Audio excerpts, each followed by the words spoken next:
विश्वनाथ धाम के लोकार्पण के 1 साल पूरे और बाबा अब अरबपति हो चुके हैं। हमारे साथ मंडल कमिश्नर मौजूद हैं। अगर बात करें सुविधाओं की, दर्शनार्थियों की, तो इन 1 सालों में आपने बड़े नज़दीक से देखा है, क्या क्या रहा और कैसा रहा? श्रद्धालुओं का ये प्यार है, जो माननीय प्रधानमंत्री जी का एक विजन था उसको उन्होंने साकार किया है। प्रधानमंत्री जी का शुरू से ही मानना था कि ऐसे स्थानों को अगर विकसित कर दिया जाए तो जो लोग मन से चाहते हैं यहाँ पे आना, जो नहीं आ पाते हैं सुविधाओं की वजह से, वो भी आना प्रारंभ कर देंगे। और उसी का ये प्रूफ अब मिला है कि 7.5 करोड़ लोग 1 वर्ष में यहाँ पे आ चुके हैं। आपने अरबपति की बात की तो 100 करोड़ से ज़्यादा यहाँ पे डोनेशंस प्राप्त हो चुके हैं। कुल मिला के जो मंदिर की लागत आई 900 करोड़ के आसपास, उसका प्रोपोर्शन आप निकाल के देखें तो 1 वर्ष में ही श्रद्धालुओं ने इतना यहाँ पे कंट्रीब्यूट कर दिया है कि भविष्य की सारी सुविधाएं यहाँ पे हम लोग उसी पैसे से कर सकते हैं। भविष्य में भी इस प्रकार के जो डोनेशन आएंगे उनको मंदिर के लिए प्रयोग किया जाएगा। प्रधानमंत्री जी का भी स्पष्ट निर्देश है, जो मंदिर के नाम का डोनेशन हो मंदिर में ही प्रयोग हो। श्रद्धालुओं की जो सुविधा आप देख रहे हैं, पहले तो गलियों में होके आना होता था और छोटा सा मंदिर हमारा 5000 स्क्वायर फीट का हुआ करता था, वहीं दर्शन करके लोग वापस निकल जाते थे। तो यहाँ का जो फुटफॉल था वो 10 से 15 हज़ार लोगों का हुआ करता था पर डे, जो अब 1 लाख का एवरेज क्रॉस कर चुका है। अब हमारे पास करीब 10,000 लोगों को अंदर लाइनअप करने की सुविधाएं हैं। जो बाकी जो हमारे कॉरिडोर में आने की है, कम से कम 3-4 हज़ार लोगों को वहाँ लाइनअप करने की सुविधाएं हैं। अंदर का प्रमाइस जो है उसी में 2-3 हज़ार लोग आराम से लाइनअप करके दर्शन कर सकते हैं। दर्शन करने के अलावा जो फ्री मूवमेंट एरिया है वो साइकोलॉजी पे बहुत ज़्यादा असर डालता है। जो मंदिर चौक है, शंकराचार्य चौक जिसको कहते हैं, उसके बाद कॉरिडोर तक का एरिया फ्री मूवमेंट वाला है। उसमें जब एक बार श्रद्धालु एंटर हो जाता है तो निश्चित रूप से वो एक सांस्कृतिक और एक धार्मिक अलाइनमेंट बन जाता है। उसके बाद दर्शन में कितना भी समय लगे उसको फील नहीं होता है। जब ये कॉरिडोर की सारी एम्पोरियम, मार्केट, फूड कोर्ट, सारी चीज़ें चालू हो जाएंगी और जो हमारा गंगा का जो वाटर टैक्सी चालू हो जाएंगी, उसमें और भी सुगमता हो जाएगी। और हम लोगों की कोशिश है कि जो अभी श्रद्धालुओं की संख्या जो 1 लाख दर्शन कर पा रही है, वो संख्या 2 लाख तक बढ़ के जाए और ज़्यादा से ज़्यादा लोगों को हम और भी आकर्षित कर पाएँ। कुशल सर, आगे की भी कोई योजना, आगे की कोई खास योजना? और दूसरा मेरा सवाल कि जैसे ही धाम के लोकार्पण के बाद संख्या बढ़ी है, वैसे रोजगार के भी अवसर बढ़े। यहाँ का जो पुरातन रोजगार अगर बात करें, साड़ी, इसके साथ फूल व्यवसाय, वो भी बूम पर, क्या स्थिति? प्रधानमंत्री जी का जो पहला विजन था वो तो था ही कि यहाँ श्रद्धालु ज़्यादा से ज़्यादा आ पाएँ। दूसरा ये भी विजन था कि कैसे हमारे धार्मिक स्थल किसी शहर के लिए एक आर्थिक मॉडल बन सकते हैं। उस आर्थिक मॉडल का भी सीधा सीधा प्रूफ हमको देखने को मिला है। जो 7.5 करोड़ लोग अभी वर्तमान में यहाँ पे आए हैं, उन्होंने निश्चित रूप से शहर में इन्वेस्ट किया है। यहाँ का जो कारोबार जो सीधा सीधा मंदिर से जुड़ा है वो तो है ही, लेकिन इसके अलावा चाहे साड़ी उद्योग हो, चाहे हमारा हैंडीक्राफ्ट का आइटम हो, चाहे हमारे टूर ऑपरेटर हों, टैक्सी ऑपरेटर हों, होटल ओनर्स हों, टैक्सी के साथ साथ जो ऑटो रिक्शा, ई रिक्शा वाले हों, हमारी रेलवेज़, एयरपोर्ट या जो एयर ट्रांसपोर्ट की एयरलाइंस हैं उनकी बात हो, ये सारे जो रिलेटेड लोग हैं ये सीधे सीधे उससे अफेक्ट हुए हैं। और निश्चित रूप से एक स्टडी हम लोग करवा रहे हैं उसमें BHU के माध्यम से कि कितना इसका आर्थिक बेनिफिट शहर को मिला है। जब वो प्रकाशित हो गए तो बड़े ही सुखद चौंकाने वाले आंकड़े भी हमारे सामने होंगे कि कैसे एक धर्मस्थल एक शहर को पूरा आर्थिक रूप से चेंज कर सकते हैं। और इसमें कोई भी धर्म का भेदभाव नहीं है। जितने भी प्रकार के धर्म के लोग यहाँ पे जुड़े हैं, लगभग सब प्रकार के धर्म के लोग काशी में रहते हैं, सब जातियों के और सब प्रदेशों के लोग रहते हैं, वो सीधे सीधे उद्योग व्यापार धंधों में शामिल हैं। उन सबको इसका बेनिफिट मिला है। और निश्चित रूप से जब ऐसा धर्मस्थल और ऐसा सांस्कृतिक केंद्र शहर के बीच में रहता है तो और भी इसको इच्छा करती है कि और अच्छा बनाया जाए, तो इसकी सुविधाएं और भी अच्छी डेवलप की जाए। जितना डोनेशन का धनराशि आई है और जितना सरकार और करना चाहती है उसके माध्यम से और भी हम लोग प्रयास कर रहे हैं कि कैसे घाटों से कनेक्टिविटी और अच्छी हो सके।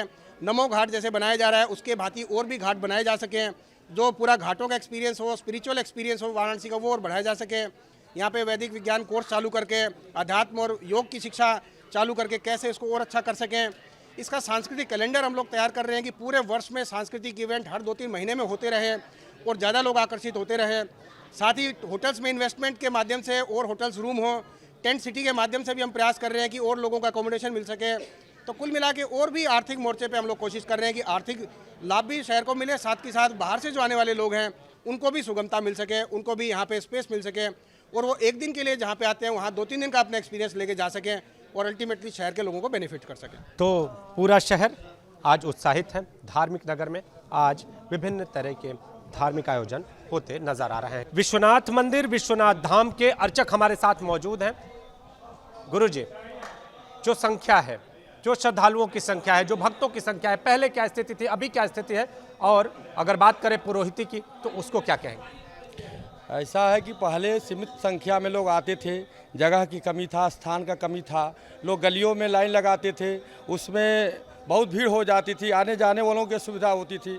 अब इतना बड़ा कॉरिडोर बन गया है जिसमें भक्त आसानी से आके भगवान का दर्शन पूजन कर पा रहे हैं, बैठ कर के अपना योग्य तपस्या कर रहे हैं, जप कर रहे हैं। बहुत बड़ी गौरव की बात है हम लोगों के लिए, हिंदू संस्कृति के लिए, पूरे देश के लिए एक बहुत गौरव की बात है। आज हम लोग बहुत उत्साहित हैं और प्रसन्न हैं कि आज हम लोग भगवान के दरबार में पहला वर्षगांठ मना रहे हैं और भगवान की कृपा से और बड़ा क्षेत्र होने वाला है और बड़ा संस्कृति और पार्वती बने। बाबा दरबार के 1 वर्ष पूरे, भव्य बाबा दरबार के 1 वर्ष पूरे, और हमारे साथ कार्यपालक महोदय मौजूद हैं। सुनील जी, आज खास मौका, आयोजन क्या क्या? बाबा विश्वनाथ धाम के 1 वर्ष पूर्ण होने के उपलक्ष्य में आज हम लोग वार्षिकोत्सव के रूप में मना रहे हैं। आज ही के दिन 2021 में बाबा के धाम का लोकार्पण हुआ था। उस समय देश दुनिया ने इस धाम को जो खूबसूरती छटा देखी थी, उस यात्रा से लेके 1 साल में हम लोगों ने लगभग 7.5 करोड़ श्रद्धालुओं को दर्शन कराए। 7.5 करोड़ श्रद्धालु दर्शन किए और साथ ही साथ पूरे बनारस की जनता ने, जो बनारस के लोगों ने पूरे धाम की खूबसूरती को देखा है, खूबसूरती को निहारा है। उससे इस धाम की ऐसा लगा है कि इस धाम से इतने लोग जुड़े हैं और पूरा धाम पे स्नेह लोगों का मिला है। 7.5 करोड़ श्रद्धालुओं ने बाबा के दर्शन किए, बाबा का आशीर्वाद लिया। उसका परिणाम बड़ा सुखद था। परिणाम ये था कि एक तरफ जहाँ बनारस में अर्थव्यवस्था बढ़ी, और साथ ही साथ मंदिर में भी श्रद्धालुओं ने दिल खोल करके दान किया ताकि हम आगे और सुविधाओं को बेहतर कर सकें। आज के दिन हम जिस तरह से कार्यक्रमों का आयोजन कर रहे हैं, पूरा इसको यादगार बनाना चाहते हैं कि कभी जो माननीय प्रधानमंत्री जी का विजन था वो साकार हुआ और उस विजन ने ही यहाँ के लोगों को इतनी सहूलतें प्रदान की हैं। तो पीएम का सपना साकार हुआ है और काशी की अर्थव्यवस्था को पंख लगे हुए हैं। तो बाबा दरबार में आज का दिन खास है और भक्त यहाँ पर पहुंचे हुए हैं दर्शन करने के लिए। इनके मन में क्या है, इस भव्य दरबार के बारे में ये जानना चाहेंगे। इस भव्य दरबार को देख के कैसा लग रहा है? ये भव्य दरबार को देख के, जो अपनी हिंदू संस्कृति का जो सबसे पुराना काशी विश्वनाथ मंदिर है, ये मंदिर का जो मोदी जी ने उद्धार किया है, ये पूरे हिंदू समाज के लिए बहुत ही अच्छा गौरवपूर्ण बात है कि ये बहुत दिनों के बाद काशी विश्वनाथ का भव्य दिव्य कॉरिडोर बनाया और आज मेरे हिसाब से 1 साल हुआ है। तो सभी भक्तों को मैं एक ही गुजारिश करूंगा कि स्वयं एक बार अपन यहाँ आके यहाँ की सुंदरता भरे कॉरिडोर का दर्शन करें सब। और महिलाएं भी हैं, तो आपसे जानना चाहेंगे कि आप लोग यहाँ पर आती हैं तो सिर्फ दर्शन करते हैं या कुछ खरीदारी भी? नहीं, हम तो लोग फर्स्ट टाइम आए हैं, लेकिन अच्छा लगा, बहुत अच्छा लगा। मोदी जी ने ये बहुत अच्छा किया है, मोदी जी का सम्मान है। और अभी तो हम ज़्यादा घूमे नहीं है, फर्स्ट टाइम इधर आए हैं। बहुत अच्छा लगा। मन में बनारसी साड़ी खरीदने की भी इच्छा है? वो तो है। खरीदेंगे आप लोग? खरीदेंगे। हर हर महादेव। आप देखिए, ये महिलाएं हैं और ये सभी यहाँ पर बाबा के दर्शन के लिए आए हैं। तो सिर्फ दर्शन या खरीदारी भी, कपड़ों की खरीदारी, बनारसी साड़ी? दोनों ज़्यादा तो दर्शन की ज़्यादा इच्छा है। तो सभी लोग दर्शन करने के साथ खरीदारी करने की भी इच्छा जता रहे हैं। और बाबा दरबार में ये आयोजन आप देखें, यहाँ पर मंदिर चौक क्षेत्र जो है वहाँ पर ये यज्ञ का आयोजन हो रहा है और इसके साथ ही बाबा का पूरा दरबार किस तरह से भक्तों से गुलजार है, इसकी तस्वीरें हम आपको दिखा रहे हैं। ये देखिए, भक्तों की कतार आपको थमती हुई नजर नहीं आएगी। तो पूरे बाबा दरबार में भक्तों की कतार लगातार बढ़ रही है। भक्त बाबा को अरबपति बना चुके हैं और लगातार चढ़ावे और इसके साथ ही आस्था दिखाई दे रही है। हम इस वक्त विश्वनाथ धाम के गेट नंबर 4 पर खड़े हैं और ये मुस्लिम बंधु आज जो शोभा यात्रा आ रही है उसके स्वागत के लिए खड़े हैं। इनके हाथों में एक पंपलेट भी है, पोस्टर भी है, धन्यवाद मोदी जी लिखा हुआ है। और हम जानेंगे कि 1 साल में विश्वनाथ धाम के लोकार्पण के बाद क्या बदला है। मोदी जी के इस विश्वनाथ धाम के 1 वर्ष में हम सर्वप्रथम प्रधानमंत्री जी को, जो हमारे सांसद भी हैं, हृदय से बधाई देते हैं।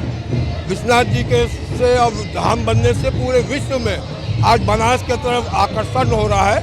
इससे हम बनारस वासियों को रोजगार में और सारी चीज़ों में लाभ मिल रहा है।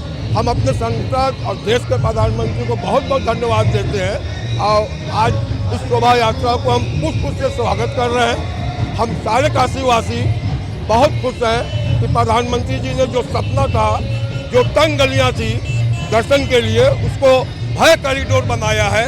ये बहुत बड़ी बात है, मोदी जी का बहुत बड़ा वो। खासतौर पे बनारसी साड़ी व्यवसाय की बात करें तो उसमें कितना उछाल है, बुनकर कितने खुश हैं? बनारस के अंदर चाहे वो प्रसाद बेचने वाला, टेम्पो रिक्शा चलाने वाला और टोटो चलाने वाला, सारे व्यवसायी हैं। जो भी धाम का विश्वनाथ जी का दर्शन करने आते हैं वो सारे बनारस से खरीदारी करते हैं और सारे ये तबका खुश है। बहुत बड़ा लाभ मिला है इस कॉरिडोर से। को उत्साह और ये जो शोभा यात्रा है विश्वनाथ धाम के द्वार पर गेट नंबर 4 पर पहुंच चुकी है। तो संत भी हमारे साथ मौजूद है, कितना उत्साह। आज देखिए साल भर पूरा हो रहा है, कॉरिडोर के उद्घाटन का शुभ अवसर है, शुभ घड़ी है, शुभ नक्षत्र है और काशीवासी पूरा झूम करके आज हरे हरे महादेव।